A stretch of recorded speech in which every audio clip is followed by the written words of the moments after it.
How you doing, Carl? Awesome, Bruce Sussman. Boy, you don't look like you have aged an ounce, my friend. You've got to be joking me right now. My forehead's getting bigger by the day.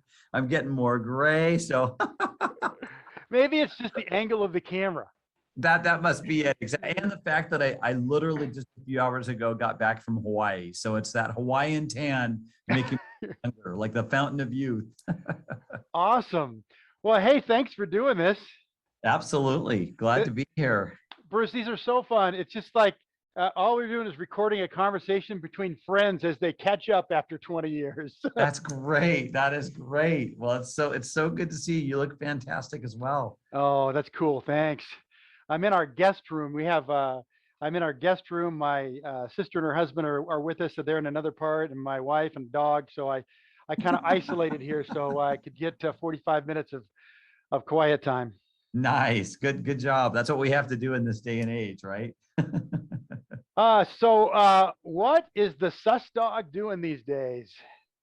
Well, you can probably see behind me, I've got the Secure World logo. So I'm not doing the weather these days or meteorology or reporting on the street, but I am doing cybersecurity journalism. So I work for an Oregon company that is in cybersecurity media. And so, I mean, what's cool for me is I've kind of returned to my reporter roots, where I went to journalism school first before meteorology school. And so I'm interviewing experts about cyber attacks and all the crazy things going on the dark web and, all these things that companies are doing to try and keep from getting attacked or defend against attacks and all that stuff. So that's the main thing that I'm doing for my role. It's a company called Secure World, and we're based in Lake Oswego. Cool. What a great way to just kind of adjust post meteorology. Well, indeed. And you know what? It's weird because what I loved about meteorology was, Carl, no matter how much we talked about it on the news, and we talked about it all the time, no matter how much you studied about it, no matter how much you researched on it or went to school for it, there was always something new happening where you're like, that is so strange. I never saw that coming, right? Hence the jokes about the weatherman and all that stuff, right? Yeah. But it's the same thing in cybersecurity. There's always something new going on. And I know you're like me, you're one of those, a lifelong learner and a lifelong student. And so that's like the perfect area to be in for me because I want to keep learning and growing, and I have to in cybersecurity. It's really cool. Yeah, I would say almost maybe even more so than following the weather is day to day. There's something new or something people need to learn about to better protect themselves. It happens so fast. It really does. In fact, today I'm just was writing a story just a few minutes ago before we came on the air about a small hospital system that has 3,000 employees, but 3 hospitals. So imagine 3 hospitals in the Portland area. This is in the Southeast, but they had to divert patients, cancel surgeries, cancel radiology appointments for their patients. And this has been going on for over a week now, and it's because of a ransomware attack. They paid the attackers money to get these decryption keys to unlock all these systems that have been locked up. And now they're saying that hopefully within a week, they'll start welcoming patients back in again to their ER. And it's going to take weeks to unlock every medical device that's been encrypted now. I mean, can you imagine how much work that is? And here we are in the middle of the Delta variant. Mm-hmm. Have any hospital beds to spare, and now we're turning people away because of a cyber attack. So it's got real interesting consequences from the cyber world to the real world. You bet. And you know what's interesting about that is, from what I've learned, from what you said, and from what I've learned other places, is companies are basically paying the ransom. There's no, we don't give in to terrorist demands. It's like, we don't have time to deal with it. Here's your $1 million. Let us do our stuff. And it probably just goes on their insurance bill, right? Yeah, a lot of it does get paid by insurance. And I know for that hospital group that I just mentioned, yeah, their insurer is going to pay for part of it, but a lot of times it doesn't cover it all. Scripps Health, which is a huge healthcare provider, they just announced this week their 25-day outage. So they were essentially shut down or partially shut down for 25 days.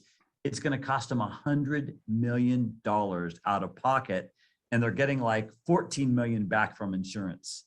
So sometimes you get lucky with insurance and it pays the full bill. Sometimes it's just right off the bottom line. So it's expensive.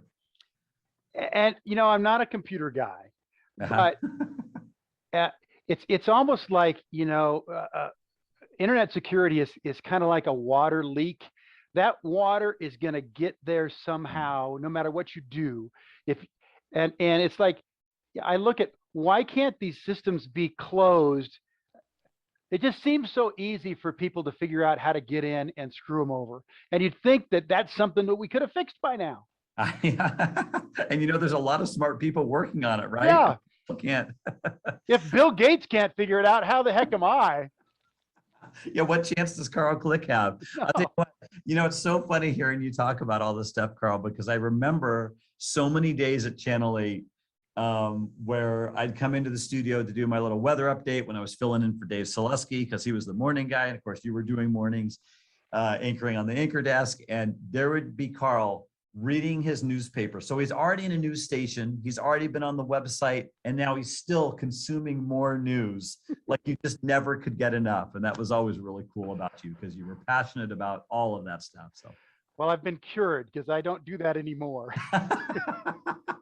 Good for you. I just call up my friends on Zoom meetings and try to learn from them. There you go. Exactly. Well, I think what you're doing is great, because, a couple of weeks ago, I talked with Anna Canzano from Channel 2, who got out of the business, and now she does the expert show, Right. where it's not specific to cybersecurity, but she finds experts in all these different fields to help people. And she does an interview with them, and it's open, and she does that on Oregon Live. And I don't know if you knew Carrie Tomlinson, who was also at Channel 12 and Channel 2. She's doing a lot of travel and security type things. So, it's amazing how the news business has changed. You don't have to work for a TV station and have a story on at 5 o'clock. Now you can do what you're doing and provide the information specifically to people who need it at a specific spot. So much different than what we, grew up in the news business doing. Well, it is kind of crazy as you say that. I think back to the day when what a lot of people don't know is, we had a lot of consultants who would come to the stations like Channel 8 or Channel 6, and they would show us the latest research on, here's what people want from their weathercast, here's what people want from the news.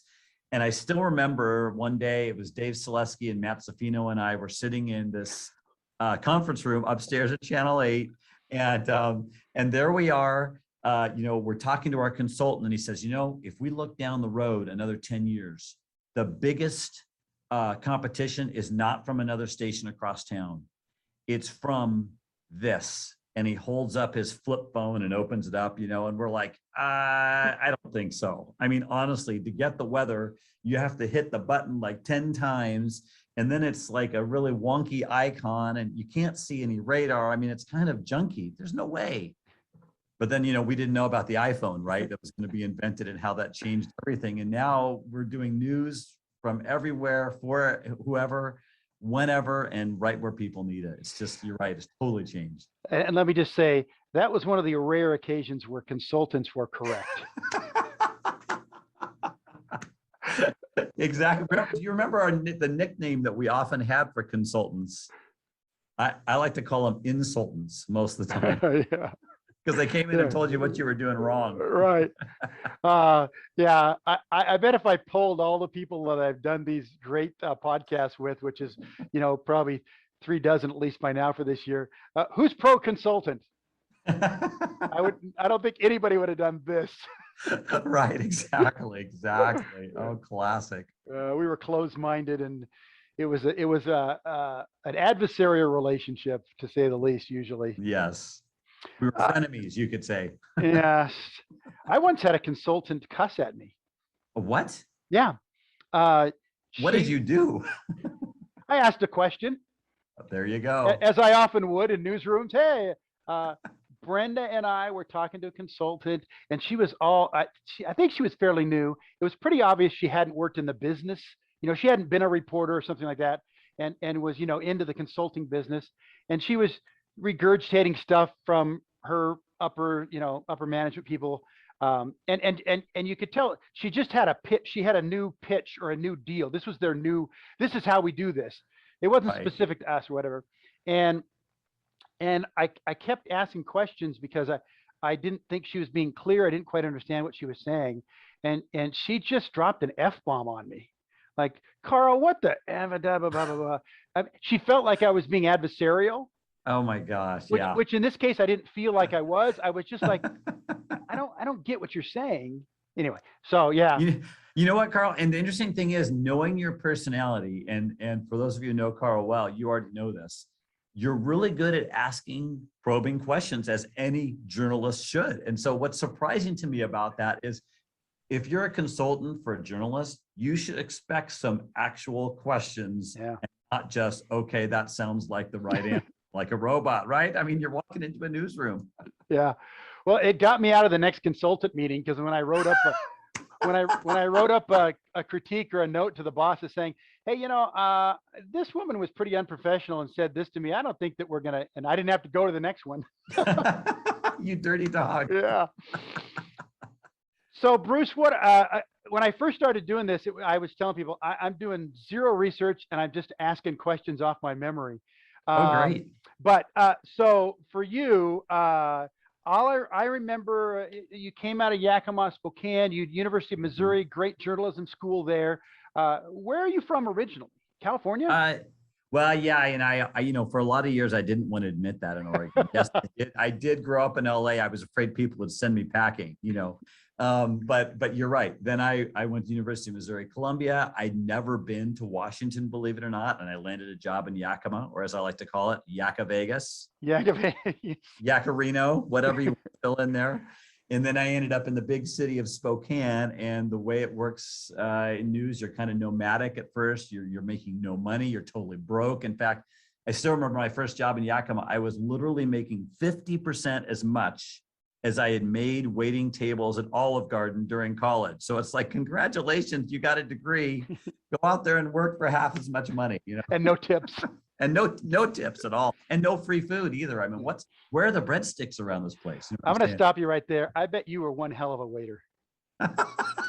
Well, I had highs and lows. Let's put it this way: at the beginning, I needed some work and learned some hard lessons from the school of hard knocks, for sure. I still remember there were people that I got $1 tip, and I earned it. Yeah, but $1 because I was terrible. So you went Spokane to Portland. There was kind of a little bit of a pipeline there, Krem, KHQ. Which news director brought you in? So it was Mike Roush. Oh, great. Good. Who was the news director? Who hired you to Portland? Oh, Paul, list of news directors before Mike Roush. I was hired. I was the news director when I was an intern, got fired. The guy who replaced him, Paul Sands, hired me. And then Paul Sands, Regan Ramsey, Regan Ramsey, yes. Phil Winstrand, Brink Shipman, and then Mike Roush. And Mike was one of the news directors that I really enjoyed working for. I know he was hard on some people, or at least felt that way, but I thought he was a good, fair guy with a good news mind, a little, kind of quirky in some places, but I've stayed in touch with Mike.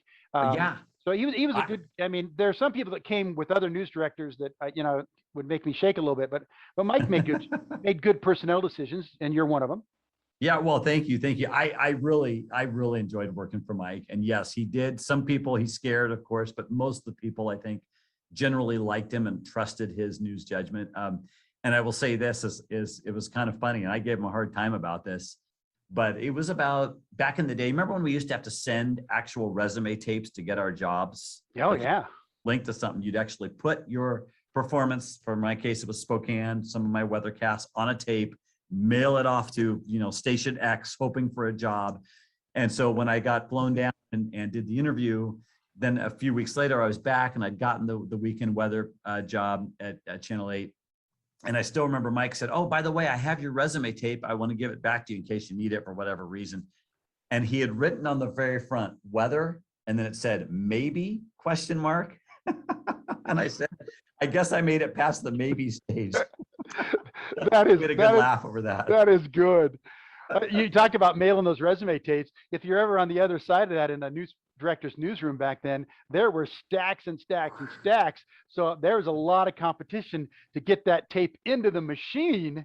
Oh man. And I think, I don't know, most of the news directors or assistant news directors that I knew said they would give it like 15 to 20 seconds. And if you didn't their eye in that 15 or 20, eject the tape, because each one of those things, putting the tape in took like 10 seconds to load, and 5 seconds to play it, then 20 seconds to watch it, then back out of the machine. And you just wasted a minute on somebody you were going to hire. And with a stack like this, I mean, time goes by fast.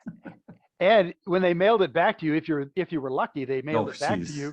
You could tell how much they watched because they did not rewind. Exactly. There's no Be Kind rewind sticker on those. So you did the weekend weather at KGW for many, many years. And a lot of times we had you filling in on the morning show when we were there. But you also did some field reporting on the days that you weren't doing weather, which you certainly were trained and qualified to do. I mean, your degree was in journalism. How did you get to where, did you just kind of fall into weather and then keep going that way?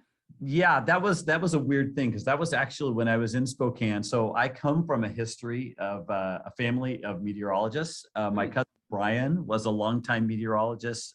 He was in Pittsburgh. He was in San Francisco. He was other place, San Jose. He was a bunch of different places, Reno. And then my cousin Brad, who's his brother, was the chief meteorologist in Cleveland. And he'd been other places as well. So I'm kind of coming from this line of meteorologists. And one of my news directors in Spokane said, you should do the weather. Your cousins do the weather. You should do it. And I said, I want to be a news anchor. And a reporter. That's what I went to journalism school for. I don't want to do the weather. So long story short, the station came up on the weekend mornings. They needed a weekend co-anchor and they needed a weekend meteorologist, or at that point I was just a weather person because I hadn't gone back to school yet. So I went in and told my boss, I said, listen, I really want to try the weekend morning anchoring. I will do that. And while I'm at it, I'll do your weekend morning weather for free, because I know you're trying to pigeonhole me on that. I don't want to, but I will do it if you'll give me the shot. So she goes, you've got a deal.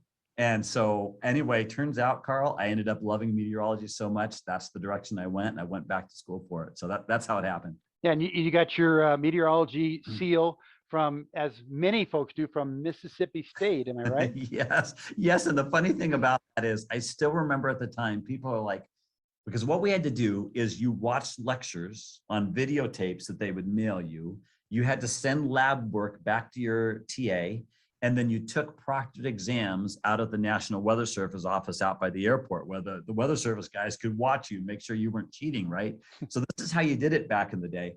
And I still remember a lot of people saying, that's like a Mickey Mouse kind of meteorology education. You mean to tell me you're learning and you're not even in a classroom? It doesn't make any sense. Can you imagine somebody saying that now? Oh yeah, we just had a whole year and a half of that kind of education. We did, exactly. But I just remember almost all of the meteorologists that I worked with or knew that wanted the degree that you got. Dave got it, you got it, Rhonda got it. All through Mississippi State. It's a really great program, and it was a little different back then. I think you actually had to go to Mississippi a couple times to check in with them or to graduate, right? Yes, we went down to Starkville, Mississippi. And I'll just tell you this about Starkville. It's a little stark. That's all I'm going to say. Kind of like Yak Vegas? Yeah, like Yak Vegas. I felt right at home, exactly. So unfortunately, when you're the weather guy, part-time weekend weather guy, and they have you a couple days to report, they don't usually send you on major news stories. You're usually doing science stories, not hard stuff. But I mean, I thought in talking to you back then that A, you did a good job, and B, you enjoyed it.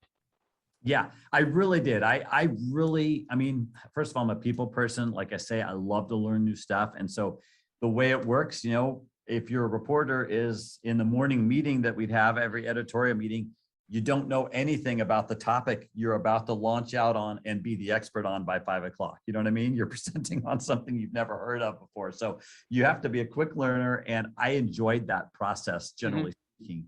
But I will say, some days you felt like you were out on dumb stories. Like, this is really stupid. And we were basically desperate. There was no other news, right, that day. And what are we going to do with Bruce? Exactly. Those days were so long.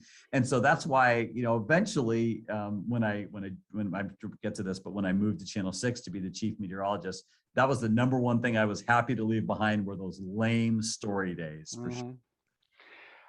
And you worked, I don't want to say behind, you worked with Matt Zaffino and Dave Salesky, two really strong meteorologists who were embedded in the city of Portland for years and years and years. I mean, you guys worked well together, and Sure. you filled in for Dave, Dave filled in for Matt. Sometimes you filled in.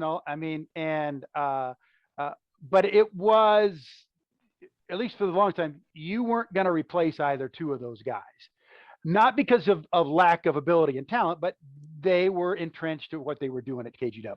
Yeah, well, not only entrenched, but we were number one. We were number one in the mornings, number one in the evenings. And as you know, we were number one on the weekends where we worked together for a long time. So it's like, if you're management, why would you make any changes? Why mess with number one? So yeah, so I knew that there was very little chance of me advancing out of the weekend slot, which is where I was for, I think it was 11 years. So yeah, well, and eventually Dave went to Channel 2 because I mean, he also had desires to be, the main guy at a station, and he did that. And you went to Channel. I mean, those three weather guys eventually became the main guys at 2 and 6 and Channel 8. And 8, right. And at one point, you were all the weather team together. Were you ever there? Did you come after Joe Satilli was with us? Well, actually, it's kind of funny going back to your previous question about how I fell into weather. When I was originally hired to KGW, I was Joe Satilli's weather producer 3 days a week. Oh. And then 2 days a week, I was the weekend meteorologist working with Jack Capel on the weekends, actually. And he did the 5 o'clock news and I was doing the rest of them. And it was just a random day where I was getting kind of bored being the weather producer, sitting around. Like, I'm used to being out in the field, right, every day covering news stories on my non-weather days. That's what I've been doing in Spokane. And there were literally no reporters in the newsroom. And Larry, I can't remember his last name. Silberman. Yeah, Larry Silberman. Yeah. Larry looks around and goes, Bruce, we don't have any reporters right now, and we've got some breaking news. Would you be willing to go out on the story? And I'm like, heck yeah, I'll go. Anyway, I went out on the story, and the next day they said, yeah, we're going to have you report 3 days a week from now on. So good deed goes unpunished, as we all know. Oh, well, but you were certainly qualified and did a great job when you were doing that. I was thinking, I mean, we were kind of weather heavy at that point. I think we had a 4 o'clock newscast, but there was Satilli and Zaffino and Salesky and you, and, Jack Capel did his stints the best he could at the 5 o'clock on the weekends. That's a lot of weather personnel. Oh yeah, we loved weather. And one of the reasons for that is, according to our consultants, there were no stations around the country that were number one stations that weren't also number one in weather. Because again, this is pre-iPhone, this is pre-app for everything. This is a lot of cases, weather websites were kind of clunky, right? So what did you do to find out what was going on in the weather? You relied on your local station. And so, yeah, weather was really important. And it's kind of funny as you talk about all of the crew and everything. I was thinking about this one morning that I was doing weather cut-ins when I was filling in for Salesky. And I don't think it was you on the anchor desk, because you and Brenda, didn't you alternate days who was doing cut-ins throughout the Today Show? Is that how it worked? Yeah, we rotated. Okay, yeah.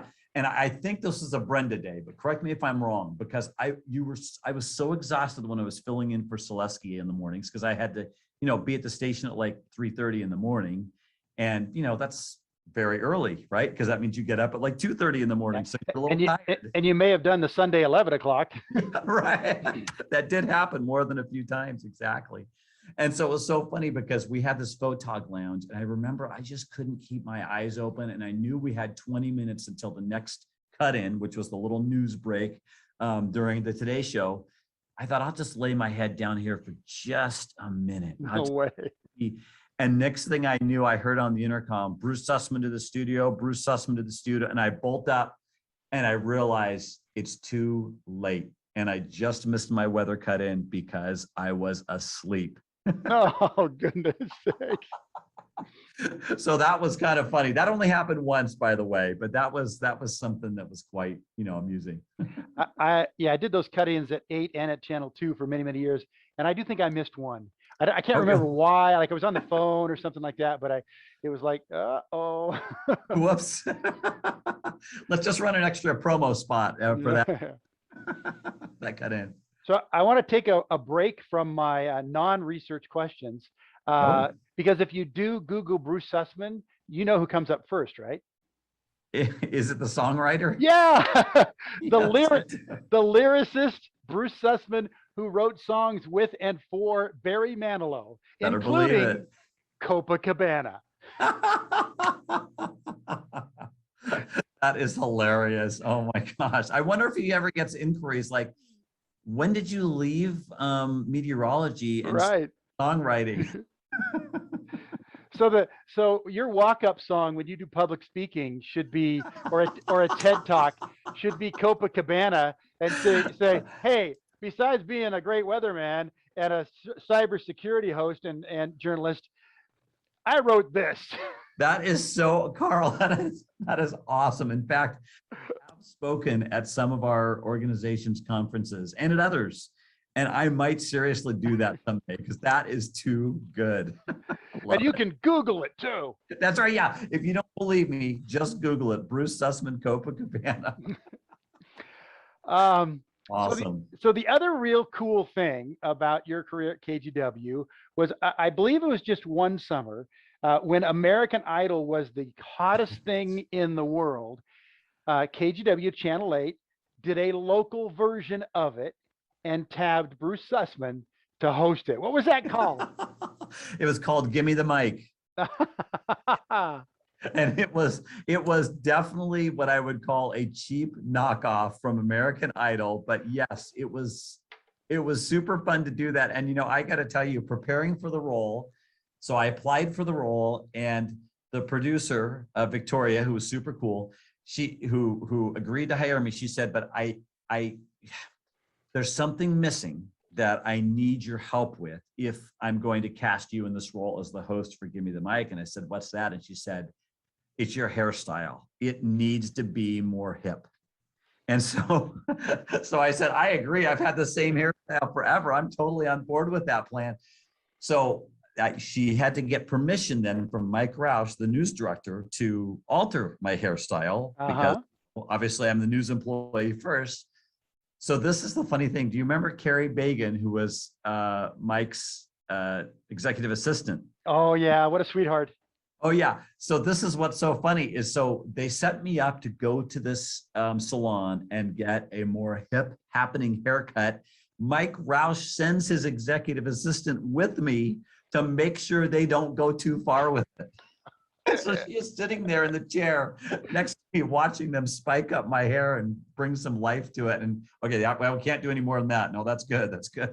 Yeah, and if knowing Carrie, she was it probably really enjoyed that responsibility, and didn't mind having a little bit. Nah, that's it. We're stopping right there. That's too many spikes in the hair and too much highlighting. And the funny thing about that too, that I still remember, and I should have brought this for the podcast today. Talk about lack of research. I didn't know you were going to ask me about that. But the funny thing is about that, I'm not sure that I ever received more email and phone calls from people on my appearance than when I changed my hair. And the hilarious thing is, for weeks, I got emails like, it looks like you're going through a midlife crisis. Maybe you should have bought the sports car instead. And my favorite was somebody mailed me a package, and for the return address, it said a pal. Okay, so that was the return address, and it was 1501 Southwest Jefferson, KGW, Bruce Sussman. You open it up, and what is inside? A comb. Somebody actually mailed me a comb. So now I get why Roush didn't want me to go too crazy. Apparently I already went too far. So Bruce, on behalf of the hundreds of women you and I have worked with in this industry, I would just say, nanner, nanner, nanner. Oh. They deal with that every single day. That is so true. I mean, honestly, I gotta tell you, the best story about that was Deborah Wild, who was my co-anchor in Spokane, and she had on the voicemail, their option. It said, "Hi, this is Deborah Wild with KHQ in Spokane. Thanks for calling. If you've got makeup advice, press 1. If you'd like to comment on my wardrobe, press 2. If my hairstyle needs updating, press 3." And then the thing is, if you pressed 1, 2, or 3, it disconnected you from the voicemail. That was one of the best things I'd ever heard. That was just great. So yes. I think, yeah, there are a lot of women in our industry that needed that exact voicemail message incoming. That is tough. Yeah, they really had it much harder than the guys, for sure. Yes. So am I right? Give Me the Mic was the summertime show. Maybe was it 12 episodes or something like that? Something like that. And it was a lot of fun. And we had, Portland's best local singing talent. And I was, hey, bring on, here's so-and-so, come on down, singing blah, blah, blah, whatever. And they'd sing their song for 2 minutes. And then we had Carrie Murphy was one of the judges. We had a couple other judges on the show. It was great fun. And the cool thing was, at the end of the season, the champion, Jeff Bird was his name, up and coming Portland performer. He was so good, and he won, and he actually did win a brand new car. Really? And he had been driving around in a beat up old van going to his band gigs, and now he had this brand new rig to go from gig to gig. So that was really cool. And we had a studio audience, am I right? There were, there were groupies screaming and yelling, and we had a live studio audience, people with signs, and Victoria and the others down there, letting people know when to applaud, because what if they had a bad performance? That's okay. Yeah. And were they taped or were they live? So they were all taped except the final performance. The final performance was an hour long, and it was live. And honestly, if you look at my broadcast career, I mean, you know how it is, Carl. I mean, you get used to being, when the camera's on, it's actually fun. It's nerve-wracking 99% of the time.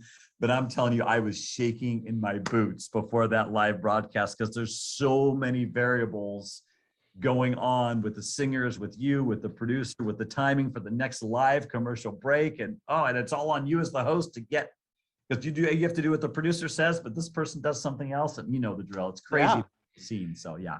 What I remember though is it wasn't like American Idol, where the judges were the show, and they either they ridiculed people, or they in this case they were pretty soft on people. And I mean, they weren't Simon, they weren't Paula, they weren't Randy. Was there an audience input vote, or was it just the judges? That's a great question. Actually, the technology may not have existed then for us to do that. I think there was some sort of audience voting that factored a little bit, as I recall, but primarily it was the judges, and they were definitely instructed, if you give criticism, that's fine, but do it constructively. So yeah, we wanted to, since it was local talent, we weren't there to humiliate anybody. And the performers, they were as nervous. They were more nervous than anybody, except for me hosting the live show. They were more nervous than anybody. So you know what I mean? It was, we were very cool to them. The judges were very cool. And KGW, the producer, they didn't put anybody on who was bad on purpose, like American Idol would during the first time, just to get people to watch. Right. But as you can imagine, getting the word out about this, it's not like you have American Idol star power and national reach to bring in the best performers. You really are getting your local community, and that's it. So we had enough people, and we did turn down quite a few, but as I recall, there wasn't like people lined up for miles outside the studio. Well, I'm sure that, like you said, that was a great experience. It was fun. It's nice to be able to do something like that in your career, just to do it. I always felt that way about the year and a half or so that I did AM Northwest Channel 2. Mm-hmm. I mean, it was just such a different animal than doing the news. Thinking on your feet, studio audience, co-host to work with, producer in your ear, different subject every 7 or 8 minutes. And I loved that. At some point while that was going on, and I felt I'd been comfortable, I just kind of said to myself, boy, I really like doing this. And I'm really getting into it. And this, I mean, I like what else I've done and will do, but this was something that I really, the challenge at doing it well is something that, at some point in your career, it's nice to go at. And I'm sure that Give Me the Mic was that way for you. Yeah, totally. I agree with your assessment 100%. It was like a breath of fresh air.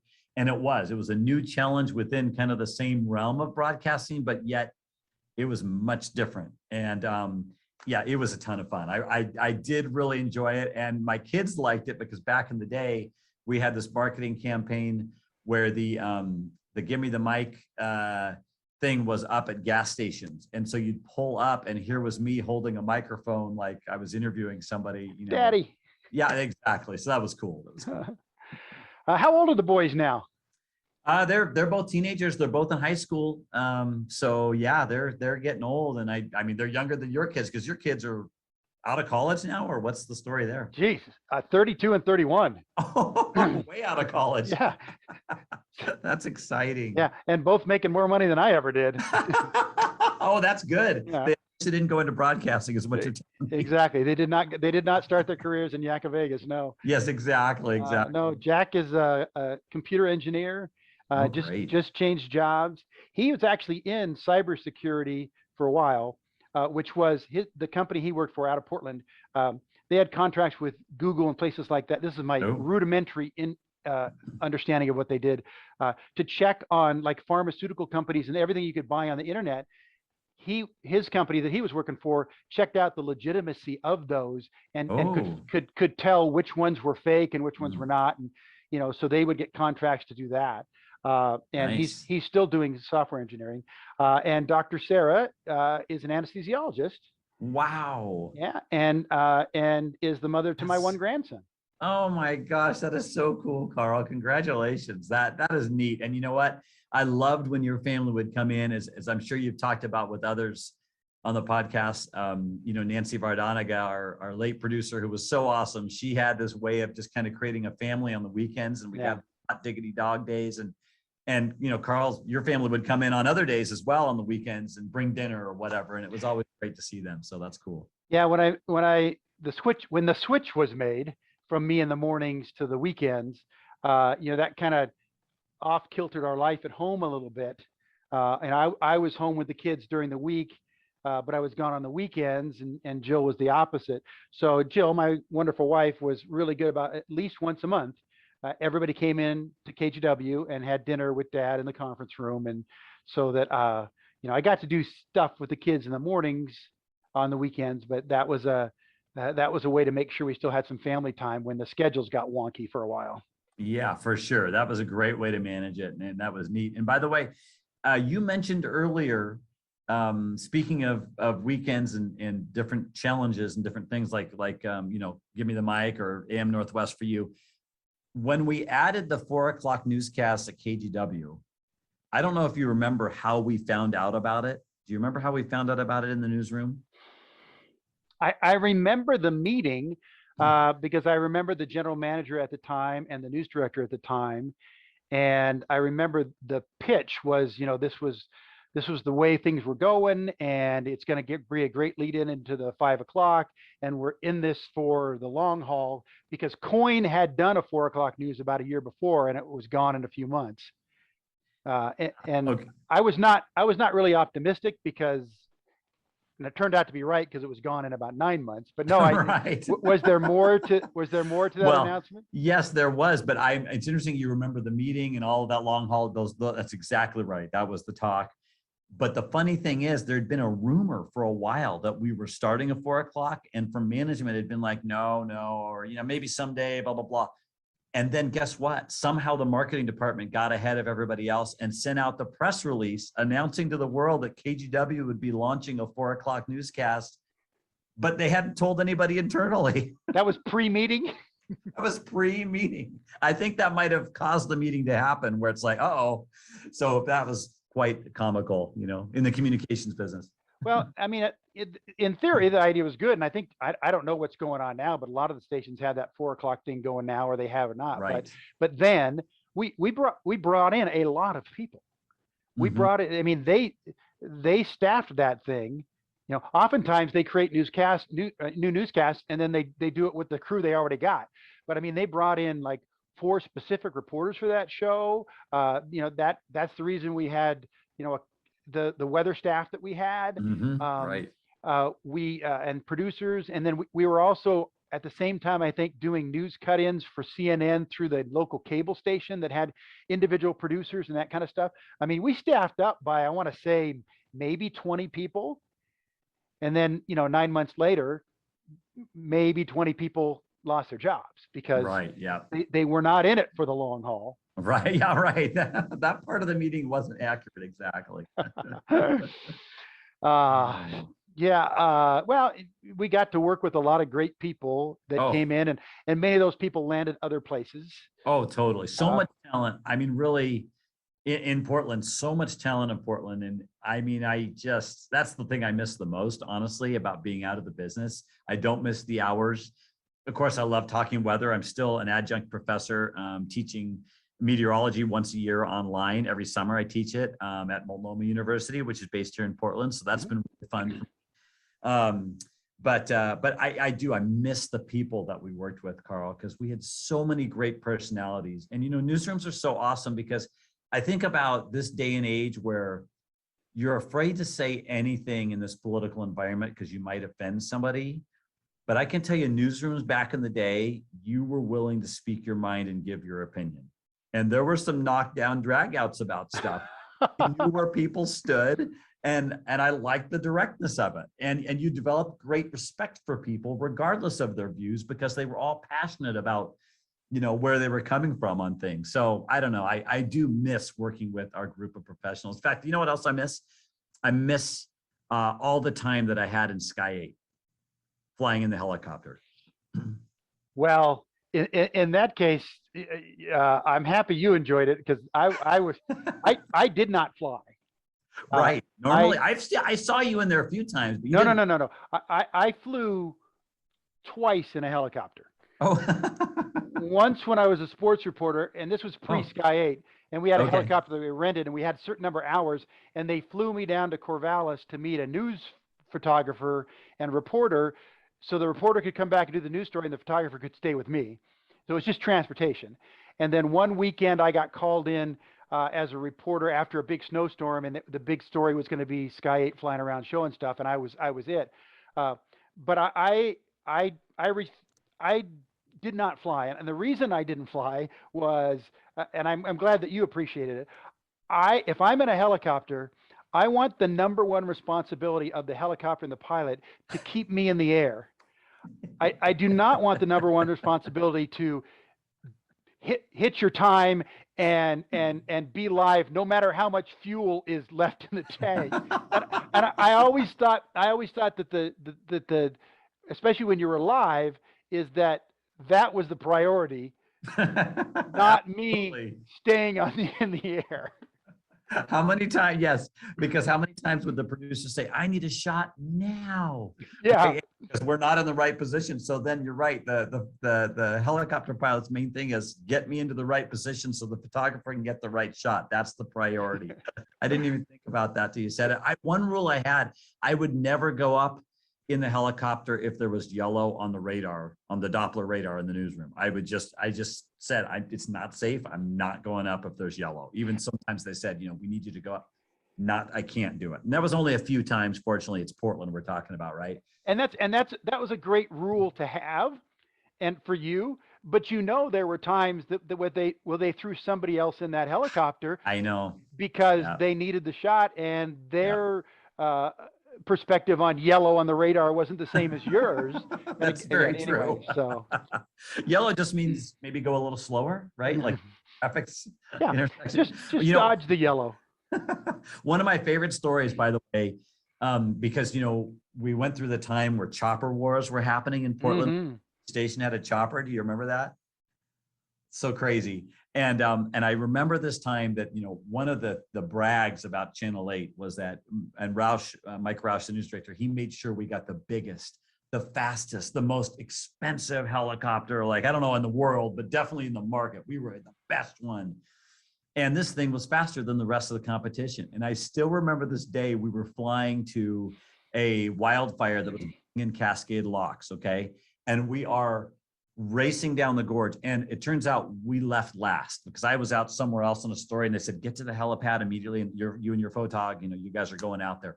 So we were kind of behind the game. Channel 8 and Channel 2 had already left. But the funny thing is, because our helicopter was the fastest, we actually passed both of them in the air on the way to the fire, and we were the first ones there. And that just, that felt so good. Mm-hmm. That was the only time having the fastest helicopter mattered. Yeah, and Mike Roush, when he got here, that's because he knew the value of the helicopter presence that Portland didn't have at the time. Sure. And we went through different, permutations of what kind of helicopter and how fast they were over time. But what we did invest in was that gyro stabilizer for the camera. Yes. And yes. And the FLIR night vision. Mm-hmm. And that was so valuable during the 1996 flood, is that, we were wall-to-wall coverage, and that story was best told from the air. And our camera was so good and so steady compared to the other stations that didn't have it. Right. We killed in the ratings during that time. And that residually, that was the time when Channel 8 basically took over. We had such a great following during that week or so of major news, and it residually had helped us out. And that was the beginning of Channel 8 going through a very strong ratings a period that lasted for years. Wow, that's incredible. I did not know that, that the timing of that and that the FLIR was already with you guys, because that was prior to me joining KGW, because I didn't come to the fall of 96, and the floods were in February.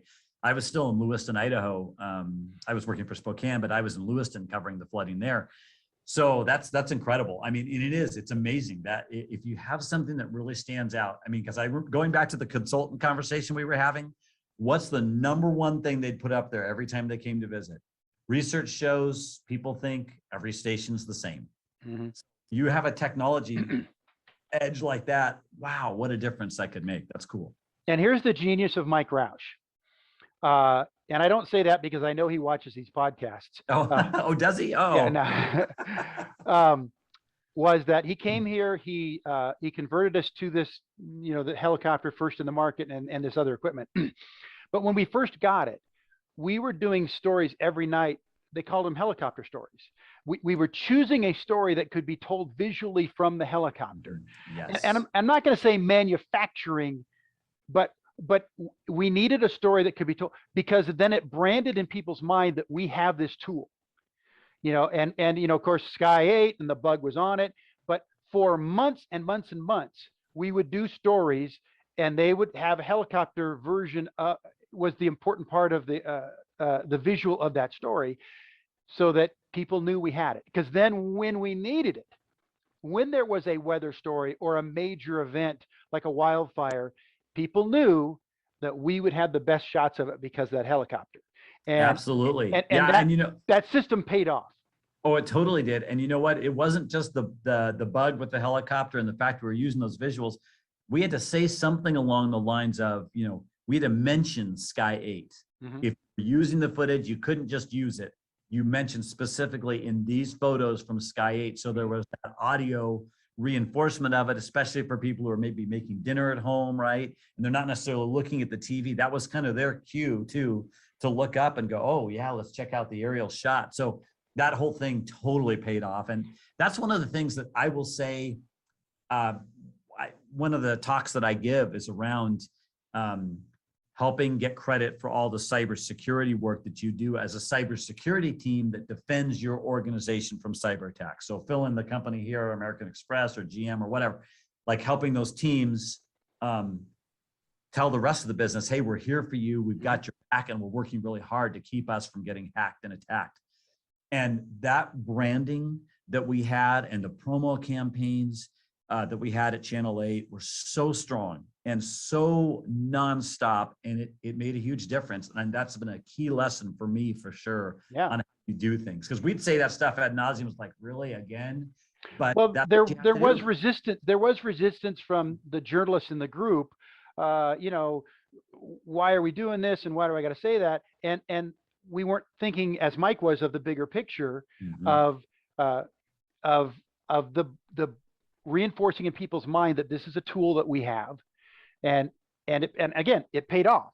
So you know, if you were resistant to it, uh, you probably got the benefits later on because Mhm.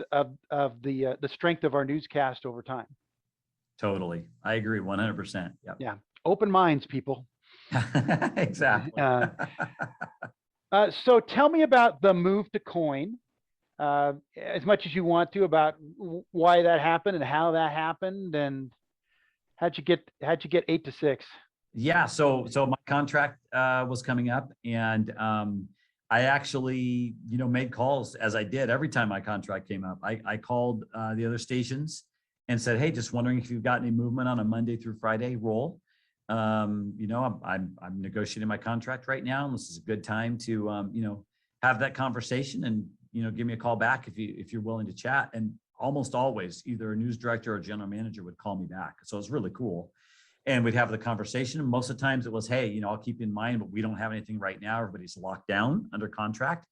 But in this case, the news director from Channel 6 called me back, thanks to Jeff Ginola and Kelly Day, because he said, "Yeah, I got a call from Bruce Sussman over at Channel 8. Do you know this guy?" And they're like, "Yes, we need to hire him," because they weren't happy with the person in the role at that time, and they were looking to make a change. And so it just, time-wise, it all worked out, and it was an awesome opportunity. And of course, the coolest thing is, because I'm a no compete, I got paid for basically staying at home with the family for 5 months before I could go back in, and that was super cool. I mean, that's a once in a lifetime opportunity, right? Which, by the way, Zaffino got the same thing when he came from Channel 2 Two. to, Yeah.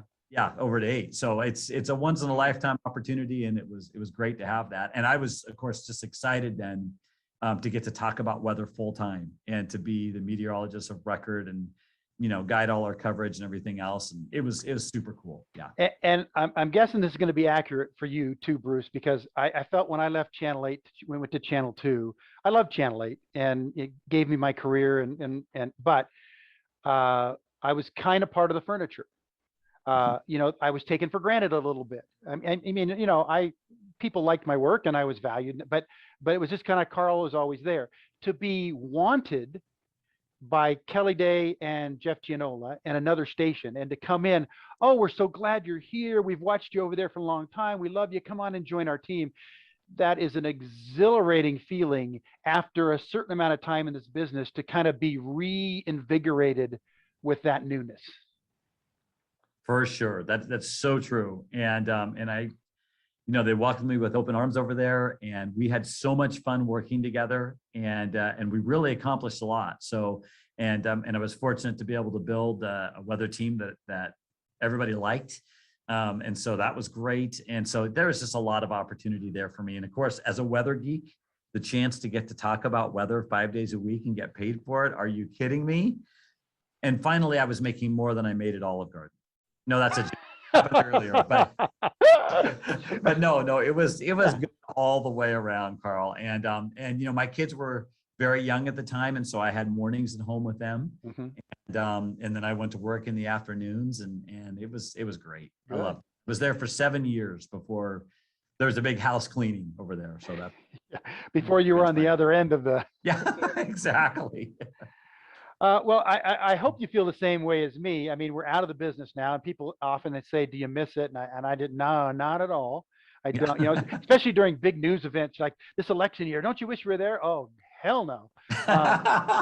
Exactly. I But can tell you this, during every snowstorm, when I'm sledding with my family at home, I'm like, "Oh, I'm so glad I'm not covering this." And I mean, I love covering, because those were your biggest days as the meteorologist, right? But it's been a treat to have those years at home, for sure, yeah. that you can't replace. Yeah. Well, and if you do it long enough, like you and I did, and you do it well, and you're confident that, hey, I did this and I did this right, I did this well with good people, and you're comfortable with making that switch, or that finite to it. Okay, I'm done. I look back on it with fondness, and I'm proud of it. But now I'm going to do something else. Uh, there's a real sense of just accomplishment and security and well-being in that. It's a closed book, and it's a book I like to look back into, but I don't need to write that book again. Right. I'd say for me, never say never is my first thought. Would I never go back into the business? I actually really enjoyed it. But I also really love where I've fallen into. So I kind of feel like I have the best of both worlds, having that book over there. I don't know if I've I've mainly closed it, Carl, and obviously age probably has closed it the rest of the way for me. But I get to do so many things here at Secure World, from hosting live streams to, virtual panels and webinars and speaking on stage at our conferences. And I get to do use so many of those chunks of things that I built up during my journalism career, that it's like you say, it's been fun to do something different and have the opportunity to do it, for sure. Well, I'm happy for you, my friend, and proud of you. And, I gush at the end of all these things because I'm reminded when I get a chance to share time with old friends of how wonderful some of these people like yourself were. There are a lot of really good and nice people in this business. And Bruce, there's none nicer than you. Even though we haven't seen each other in maybe 7 or 8 years, I'm really happy that I can say that I was your friend and your colleague for the years that we had it together. You were really damn good, and you're a really good guy to be around. Well, Carl, you're too kind, and I mean the feeling is absolutely mutual. And I just, thank you for your passion and your willingness to share. Because I was younger, in the business than you were, right, when I got to KGW, and I feel like you really helped encourage me along my career, and I'll always be grateful for that. So thank you. And it was always great working with you. And I was so excited when you reached out and we had a chance to reconnect here. So that was great. Yeah. For the record, I had to reach out to your wife and she had to remind you, but we won't get into that. Well, my email, here's the thing. My personal email is so overrun with spam that I often don't check it. I know that sounds ridiculous, but unless I know I'm looking for it, forget it. Okay. Well, hopefully my email address is in there and doesn't get thrown into the spam category. That's right. You're legit. You're legit. Bruce, it's been great fun. My best to your family and continued success. And we will see you down the road, my friend. Sounds great, Carl. Thanks again and take care. Bye-bye, buddy.